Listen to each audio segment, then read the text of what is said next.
Assalamu alaikum урматтуу мекендештер, кутмандуу күнүңүздөр менен. Бүгүн өзгөчө чыгарылыш. Бүгүнкү коногубуз тери врачы Акбермет Тойчубекова. Кош келипсиң. Саламатсыздарбы? Кош келдик. Бүгүнкү ошол чыгарылыш ачыгын айтып коюшум керек. Оңой болгон жок. Бул кызды кармаш деле кыйын болду. Эми албетте бул нерсе канчалык ишинде өтө мындайча айтканда маанилүү экендигинен кабар берет. Сиздер Кудай буйрса бүгүн тери оорулары боюнча көп эле маалыматтарды аласыздар. Анан дагы да суроолор калып кетсе, комментарийге жазып кое бересиздер. Кудай буйрса кийинки дагы бир чыгарылыш мүмкүнчүлүк болуп калса, дагы маалымат беребиз. Демек, тери боюнча сага суроолорду беришти баштасам жакшы болот. Алгачкы эле суроо мындай болсун. Негизи эле бардыгы эле ушул подкасттарда ушундай болуш керек. Ошол коноктун ушул жаштык курагы, ошол эңсеген нерселери, канчалык ошолор орун алды, ушулар боюнча кыскача айтып өтсөң, өзүң жөнүндө. Өзү көз чогуу окуганбыз. Чогуу окуган, эми мен дерматологияны эмне үчүн тандап калганымды айтып берейин. Өзүм төрөлгөндө эле тери оорусу менен төрөлгөн экенмин, атопический дерматит менен ооруганмын. Кийин атопический дерматит менен ооруп жүргөнүмдө гормоналдык мазьдарды узак убакыт колдонгондуктан бизде ал мезгилде жана эмоленттер болгон эмес. Атопический дерматитте эмоленттер биринчи орунда турат, нымдаштыруучу кремдер. Ал убакта эч ким деле ухат жазып берген эмес. Акыркы 6 жылдарда бул эмоленттер боюнча көпчүлүк айтып чыгып атат. Ошол себептен атопический дерматит менен ооругандардын териси кургак, бир нерсеге сезимтал, аллергендерге жакын, инфекцияларга жакын болот да, микробторго. Эгер жакпаган аллерген түшүп калса эле сразу кызарып, суу чыгып, териси балжырап, жара болуп кетет. Менде ошондой болчу. Гормоналдык мазьдар убактылуу басат эле. Убактылуу басканы менен крем эмоленттерди колдонуп жүрбөгөн үчүн гормондорду узак убакыт колдонуп калгам. Ошол себептен гормоналдык дерматит пайда болгон, гормоналдуу угри менен ооругам. Кыйналып жүрүп, сакайбайсың дегенинен өзүм окууну бүтүп атканда ошо дерматологияны тандап калгам. Демек, кесибиңди тандаганыңдын себеби өзүңдүн ушу маселеге байланыштуу болуптур да. Натыйжалуу дарыланып атсаң керек, эми барды жокто өзүң билесиң да, туурабы? Натыйжалуу дегенде бизде деле мен терини жүрөккө салыштырып коем. Жүрөк оорусунда кан басым, давление оорусун алалы. Аны дайыма таблетка ичип жүрүшөт го. Кан басым көтөрүлүп кетпеш үчүн. Ошол сыяктуу эле теринин дагы өнөкөт оорулары, хронический оорулары бар. Менде дагы хронический ооруларым бар. Буну ремиссияга уктатып койгонго, уктатып коюп, туура уходдорду кылып жүрсө, бул оору кайталанбайт. Жакшы. Эми мен ушул мага кезиккен бейтаптарда көп болот да бул нерсе. Эч эле ушул айык алышпайт да тери ооруларынан. Анан тилиге каршы жардам бере албайм. Суроо ушундай да, эми балким бул ушул гормоналдык маздарды узак убакыт бою колдонуп жүргөндөн эмеспи? Балким ушул эч эле жакшы боло албагандары эмнеден деп ойлойсуң? Эч эле жакшы боло албаганы бизде азыр айтып кеткендей өнөкөт хронический оорулар бар. Бул жерде дарыгерге барганда биздикилер жакшы болот дагы, кийин кел дегенде келишпейт. Уход бар, уходду кылбайт, диетаны кармабайт, өзүнүн режимин сактабайт. Ошондой эле бизде азыр гормоналдык мазьдарды узак убакыт колдонуп, өз алдынча колдонуп келгендер көп. Териге, бул терide дегендей маани беришпейт. Өздөрү барып аптекадан өздөрү каалагандай мазь алышат, каалаган убакта колдонуп келишет, табыптарга барышат. Ачыгын айтсам, бул менде деле болгон, бирок табыптар тери оорусуна жардам бере албайт. Гормоналдык мазьдарды бул дарыгердин көзөмөлүндө гана колдонууга болот, өз алдынча колдонууга болбойт.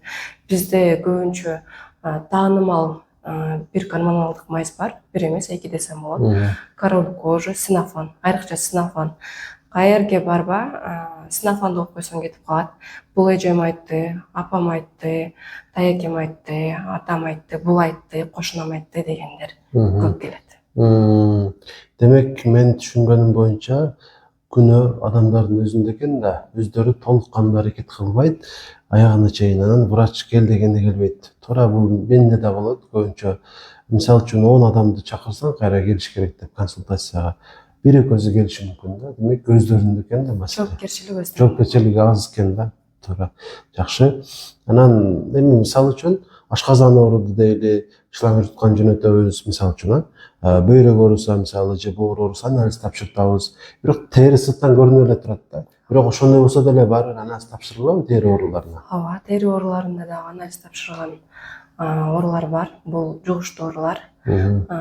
Бизде грибок, козгарын оорусу деп коебуз, ит мышык малдардан, ооруган адамдардан жугат.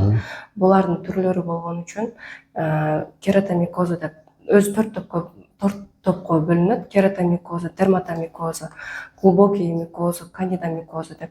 Бизде көбүнчө кератомикоз, анан кийин дерматомикозу кездешет. Кандидоз бул баарында эле кездешет, иммунитет түшүп кеткен адамдарда. Бул жерде бунун дагы түрлөрү бар, бөлүнөт. Сөзсүз анализ тапшырып, анан ошого карап туруп дарылоо жүргүзүлөт. Жакшы, рахмат. Элде көп тараган 3 жаңылыш түшүнүк. Азыр мисалы бир жаңылыш түшүнүктү билдик, жанагы сурап ар кимден. Мындан сырткары дагы көп адашуулар болсо керек. Ошолор боюнча да айта кетсең.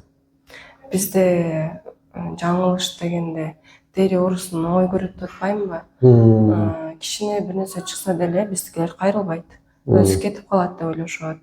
Жөнөкөй көрүнгөнү менен тери оорусу, мисалы безетке оорусун, акне, угри деп коет, ошону алсак азыркы учурда бизде бетинде тырык калып калган, оор формасына өтүп кеткен подростоктор, өспүрүм курактагы балдар, кыздар көп кайрылышат. Өтүп кетет деп жүрө бербестен, убактысында кайрыла турган болсо, тырыктар калбайт. Бар убагында тез айыктырса болот.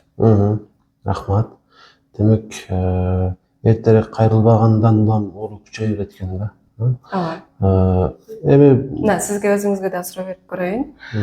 Эгер сиздин деле эндокринологсуз, убагында кайрылбаса, гормондор көтөрүлүп кетсе, мисалы калкан безинин оорусун алайлы, ТТ көтөрүлүп кеткен болсо, жүрө берсе, ал эмнеге алып келет? Ошол сыяктуу тери оорусун деле өткөрүп жибергенге болбойт. Туура, ооба. Эми адамдын өзүнөн деле зависит этет да. Анан эми туура. Демек, канча эрте кайрылса, ошончо тез жакшы болот экен да. Рахмат. Кезектеги суроону окуй берейин. Көз айнек тагабызбы көбүнчө эле күн ысыган мезгилде? Ушул нерсе чындап эле терилерге бир пайдасы барбы? Көздүн айланасында терилер тырыш түшүрбөйбү дегендей маанидеги суроо да бул. Ультрафиолет нурларынан сактайт. Бизде көздүн айланасындагы тери булчукка, назик болот. Ооба, эрте картаюудан алдын алат. Бирок бул дегени сиз уход кылбай, крем койбой жүрө берсе, боло берет, көз айнек тагып жүргөн деген басым жасаганга болбойт. Катаракта оорусунан сактайт, ультрафиолет нурлары. Значит, жакшы экен да. Кезектеги суроону окуй. Күндөн коргоочу кремдерди негизи ар бир эле адам колдонушу керекпи? Ооба, ар бир адам колдонушу керек. Эмне үчүн? Биз тоо аймакка киребиз. Күнгө жакын болгон үчүн бизде күн ачуу тиет. Мисалы айылда айталы, айылда тоолуу аймактарда ал жерде ультрафиолет нурлары ошончолук индекс көтөрүлөт. Көлөкө болуп турса да, бизде альфа, бета нурлар бар. Айлана чөйрөдө жүрөт. Көбүнчө жанагы терилери кургап, пигментация түшүп, эки бети кызарып келгендер барго. Күндөн өндаштыруучу ошо кремдерди коюп, SPF крем колдонбогондуктан терисин буз кылып, эрте картайып келгендер дагы бар. Азыркы мезгилде өздөрүн карап, 40-ка чыкса дагы 30 жаштай көрүнгөндөр бар. Бул адамдын өзүнөн болот. Анан дагы айта кетчү нерсе, бул бета нурларын алсак, азыр күн ысып баштады.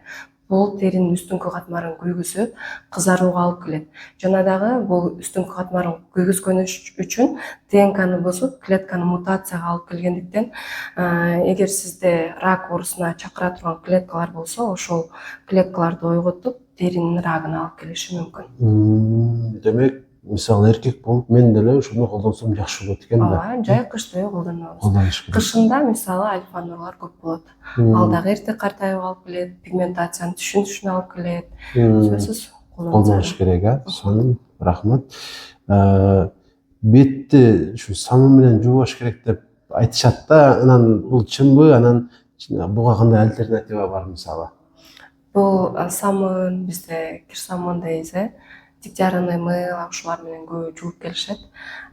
Бул шелеч болот. Биздин pH средабыз кожаныкы кислотный средага жакын болгон үчүн шелеч бул кожанын биздин липидный барьерибиз, коргоочу катмарыбыз бар, жеп салат, бузуп салат.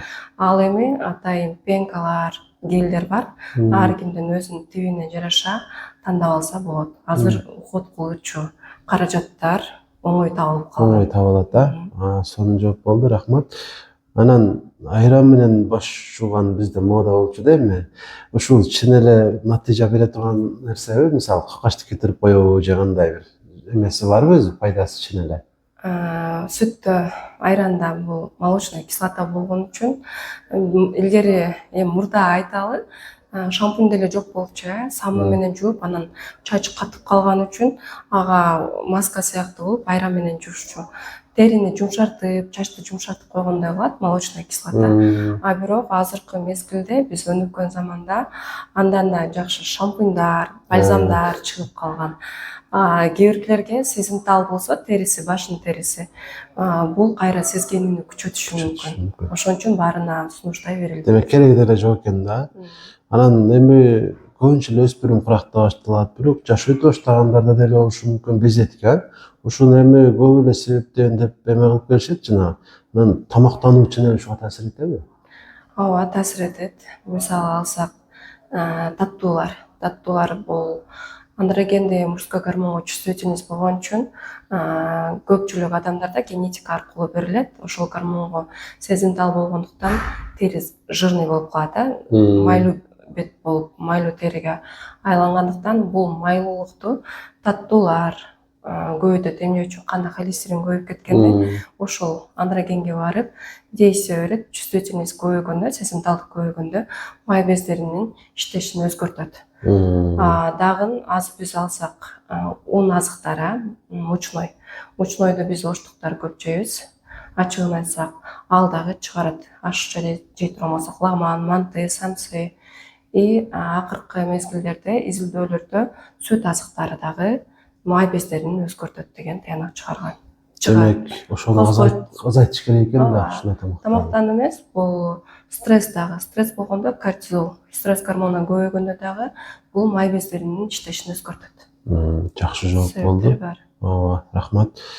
Анан азыр коллаген модада, коллаген деп айтышат го.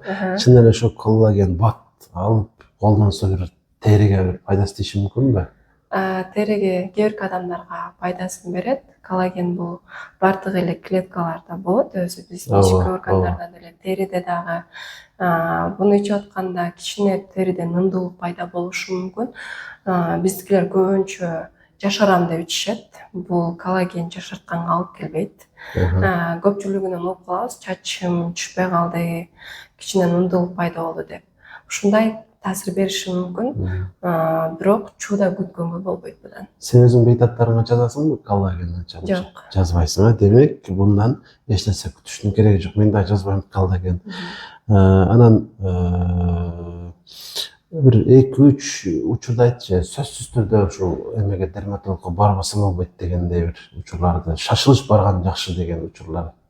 Шашылыш барыш керек учурларбы?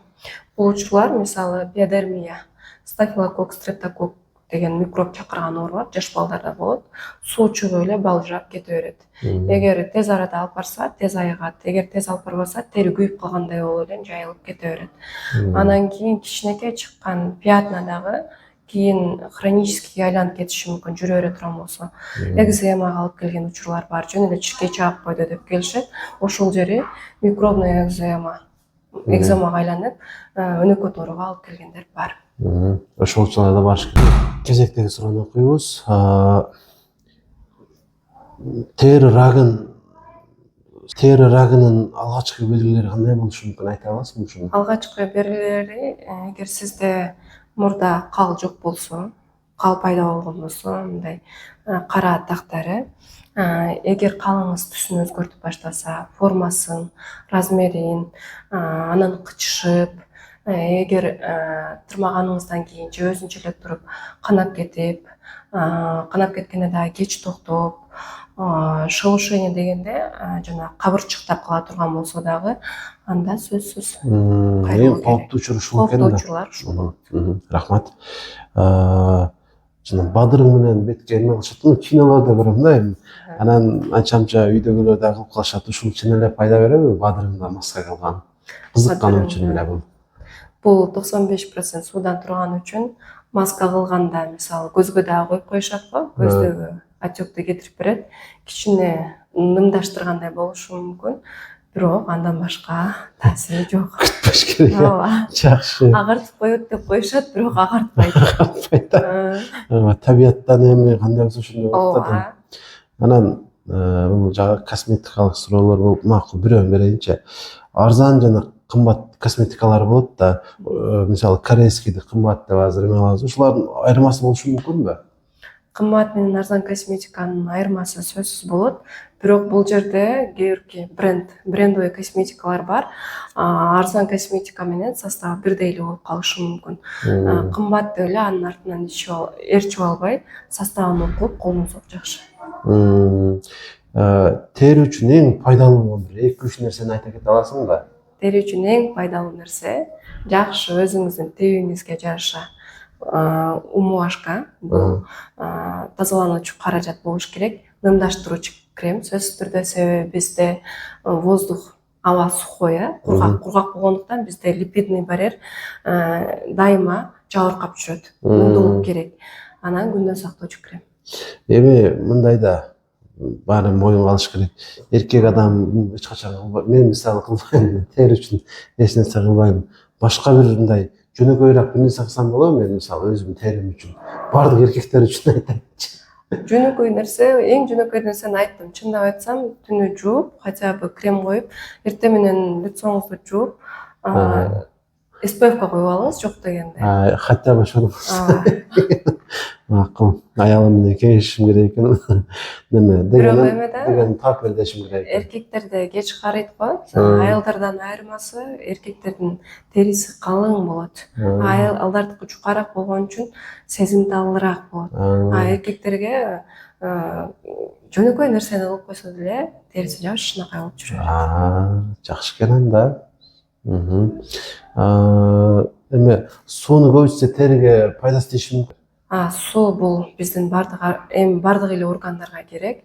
Сууну аз ичкен адамдарда териси эмне үчүн курак болот? Обезвоживанияга. Мындайча айтканда, суунун жетишсиздигинен тери кургап калат, но эмени сууну көбүрөөк иче турган болсок, ал дагы нымдуулукту берип турат. Демек эми керегинче ичкен жакшы. Керегинче.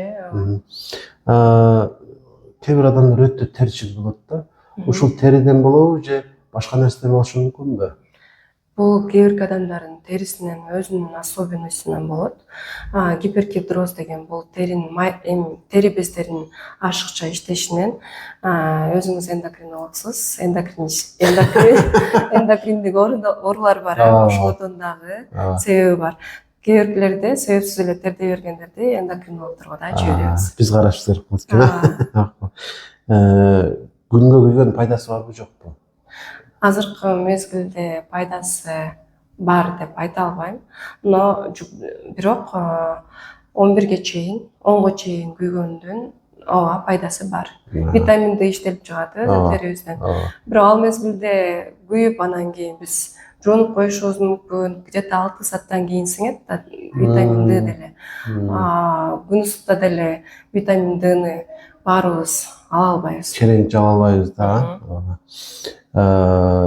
Тери оорубаш үчүн эмне кылсак болот? Тери оорубаш үчүн өздүк гигиенаны карайбыз. Кам көрөбүз териге дагы. Эгер кандайдыр бир кызыл пятна чыгып калса дагы дарыгерге убагында кайрылсак жакшы болот. Телефон же компьютер ушундай гаджеттер зыян тийиши мүмкүнбү териге? Ооба. Себеби телефон, компьютер дагы ультрафиолет нурларын бөлүп чыгат. Айрыкча дактары бар адамдар колдонгонго болбойт, себеби алар дагы күчөтөт. Эрте картаюуга деле алып келет.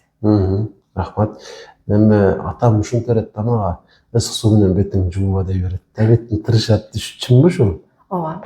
Ысык суу эмне кылат? Бизди бетибиздин май бездерин аябай жакшы тазалагандай болушу мүмкүн. Бирок биздин липидный барьер бар өзүбүздүн. Ошол барьерди кошо жууп салат, бузуп салат да барьерибизди. Муздак суу менен жууш керек. Муздагыраак эле суу менен жууган жакшы. Беттеги тешиктер мисалы менде толтура, ошону кетирсе болобу? Сизде азыр рубец көрүп атам. Анан кийин тешиктер дегенде бизде көбү пора деп коет, пораларды такыр жогото албайсыз. 100% мурдакыдай жаш баланыкындай кылып. Бирок өйтпөш үчүн уходдорду кыласыз. Именно косметологдордун процедуралары бар. Өздөрүнө кайрылсаңыздар, алар өздөрү жазып берет. Косметолог. Анан сизде рубециңизди бизде көбүнчө шлифовка кылышат. Шлифовканы биздин адамдарга кеңеш бербейм. Неге дегенде биз 3-4 типке кирген үчүн шлифовка кылып, маскадай кылып так түшүрүп келгендер көп бизге. Көп кайрылышат. Андай кылбаш керек экен да, значит, Ооба. Так. Чачтын түшкөн териден да болобу? Кээ бир адамдардын чачы көп түшөт го. Териден дегенде мисалы грибок оорусун жугузган болсо, чач кыркылып түшөт биринчи. Эгер өткөрүп жиберген болсо, вторичный инфекция деп коет. Стафилококк, стрептококк деген микробдор түшүп калса, ириңдеп, ал жерде кийин өтүшүп кеткен мезгилде атрофия калып келет дагы, фолликулалар өлүп, чач чыкпай калат. Анан териге эле байланыштырганда себорейный дерматит деген оору бар. Бул жерде малазезия фурфурум деп бизде биз менен кошо жашоочу грибок бар. Ал көбөйүп кете турган болсо, ал дагы бир аз чачты түшүрөт. Чач түшкөнгө жерге часто көчөт, ошо жардам берет чындап? Ооба, жардам берет. Себеби бул фолликулаларды ойготот. Көбүнчө гнездный аллопеция, очаговый аллопеция бар. Бул аутоиммунный ооруга кирет. Аутоиммундук ооруга кирген үчүн өзүбүздүн эле клеткаларыбыз, өзүбүздүн клеткабызды бүтөндөп, чужой деп эсептеп атака салганда фолликуладагы чачтар түшүп калат. Бирок түшкөн мезгилде сүйкөгөнгө болбойт. Кийинчерээк врачка барып, врачтар өздөрү маждарды кое турган, иче турган дарыларды жазып берет. Кийинчерээк колдонсо чачты чыгарат. Жакшы. Эки сурообуз калды. Биринчиси окшош негизи. Витилиго айыгабы? Витилиго толук айыкпайт. Билесиз, аутоиммундук ооруларды дүйнө жүзүндө айыгат деп медицинада биз кепилдик бере албайбыз. Бирок токтотуп, аны витилигода ак болуп кетет да тери, бул жерде меланиндин жоктугу. Ошол меланиндерди иштетип, кайра өзүбүздүн теридей кылып алып келсек болот. Жакшы экен, рахмат. Акыркы суроо, псориаз айыгабы? Псориаз дагы аутоиммундук ооруга кирет. Муну да толук айыгат деп айта албайбыз. Айтпайбыз. Демек, аутоиммундук оору болгондо чын өзү аутоиммундук оорулардын айыгышы кыйын болот, баары башка мисалы зоттун деле аутоиммундук эмелери бар, түрү көп болот, жардам бериш кыйын болот тилекке каршы. Бирок псориаз оорусунда бул туура дарылап уктатып койсо болот. Кээ бир адамдарда 15 жыл, 20 жылга чейин уктап чыкпай жүргөндөр бар. Кайталанбайт экен да. Бирок кийинчерээк кайталанып калышы мүмкүн. Негизинен ушул айткым келген суроолордун баарын эле берип бүттүм. Ыраазычылык билдирем, убакыт бөлүп келгениңе. Гормоналдык майздар жөнүндө айтып кетеличи. Азыр менде өзүм практикамда айлап, жылдап, 30 жылга чейин колдонуп келген адамдар көп болуп атат, бейтаптарым. Бул дегени гормоналдык майзды көп колдоно турган болсоңуздар, тери кагаздай болуп чукарып калат. Анан патологический сосудтар пайда болот. Теринин үстүнкү катмарында кызарган патологиялык сосудтар пайда болгондо ал жерде кан айлануу жоголот. Жана дагы терибиздин өзүбүздүн иммунитети бар да, теринин иммунитети нолго түшүп калат. Бул дегени инфекцияга жакын, коргоо функциясы жок. Күнгө чыкканда бейтаптар келет, кызарып, бетиме майда-майда бүдүрлөр чыгып, суу чыгып атат, күндө жүрө албайм дейт. Түнү менен температура болуп, ошо местный температура беришет, уктай албай чыгышат. Эмне үчүн? Кызарып, температура берип, оорутуп, ачыштырып, зуд дагы берет, кычыштырат аябай. Булар түнү менен да уктай чыгышат. Ошол себептен өз алдынча гормоналдык майздарды колдонууга кеңеш бербейт элем. Дарыгер менен кеңешип, дерматологко кайрылып, анан баардык нерсени колдонгон жакшы. Бизде аптекага барып дагы колдонгондор өз алдынча колдонгондор көп экен. Азыр тери дагы бир бузгандан кийин ордуна оңойлук менен келбейт. Рахмат. Эми тери боюнча Кудайым буйрса мына кайрылышат деп ойлойм. Ошого сага ушул сен ушул кеңешиң менен айыккысы келгендер сени кантип тапса болот, же болбосо телефон номериңди айтасың, иштеген жерлериң боюнча айта кетсең. Иштеген жерим Глобус жакта. Аскар Шакирова 248 дробь 1-де Айым деген клиникада иштейм. Анан ГОСТо иштейм, бирок ГОСТо прием кылбайм. ГОСТо дежурствого эле турамын. Өзүм инстаграмымы сизге таштай кетейин, жазып койсоңуз Жазам, болот. инстаграмды жазам. Телефон номериңди Ал жерде мен өзүм менеджерим бар, мен жооп бере албаганым үчүн убактым болбойт, ошол менен байланышса болот. Телефон номериңди айтып өт. 551 71 61 62. Аңды, рахмат.